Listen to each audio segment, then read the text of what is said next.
அண்மை செய்தி. கரூரில் விஜய் பிரச்சார கூட்ட நெரிசலில் சிக்கியவர்களை அழைத்து சென்ற ஆம்புலன்ஸை தாக்கிய வழக்கில் நிபந்தனை ஜாமீன் வழங்கப்பட்டிருக்கிறது. அது குறித்த ஒரு அண்மை செய்தியை தற்போது பார்த்து வருகிறோம்.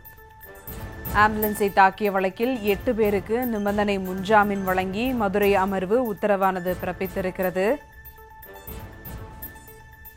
மேலும் விவரங்களோடு இணைகிறார் செய்தியாளர் இந்துமதி. வணக்கம் இந்துமதி, விவரங்கள். வணக்கம் சுபா. சேலம் மாவட்டத்தைச் சேர்ந்த மணிகண்டன், தமிழமுதன், பெரியசாமி, ஹரிசுதன், கௌதம், தனசேகர், அன்புமணி, செந்தில்குமார், சுப்பிரமணி ஆகியோர் உயர்நீதிமன்ற மதுரை அமர்வில் முன்ஜாமீன் கோரி மனுக்களை தாக்கல் செய்திருந்தனர். அதில் கரூர் தாவேகா பொதுக்கூட்ட நெரிசலில் சிக்கியவர்களை அழைத்து சென்ற ஆம்புலன்ஸ் ஓட்டுநர் மற்றும் வாகனத்தை தாக்கியதாக வழக்கு பதியப்பட்டுள்ளது.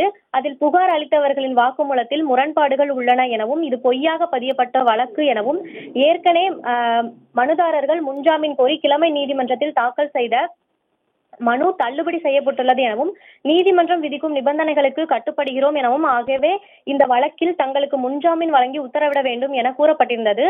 இந்த வழக்கு இன்று நீதிபதி ஸ்ரீமதி முன்பாக விசாரணைக்கு வந்தது. அரசு தரப்பில் முன்ஜாமீன் வழங்க கடும் எதிர்ப்பு தெரிவிக்கப்பட்ட நிலையில் காவலில் எடுத்து விசாரித்தால்தான் பின்னணி குறித்து விவரங்கள் தெரிய வரும் எனவும் தெரிவிக்கப்பட்டிருந்தது. இதனை அடுத்து நீதிபதி இதே வழக்கில் குற்றம் சாட்டப்பட்ட வேறு சிலர் ஜாமீன் பெற்றுள்ளதால் மனுதாரர்களுக்கு 2 வாரங்கள் சேலம் டவுன் காவல் நிலையத்தில் ஆஜராகி கையெழுத்திட வேண்டும் எனவும் விசாரணைக்கு முழு ஒத்துழைப்பு வழங்க வேண்டும் என்ற நிபந்தனையுடன் முன்ஜாமீன் வழங்குவதாக உத்தரவிட்டிருக்கிறார் சுபா.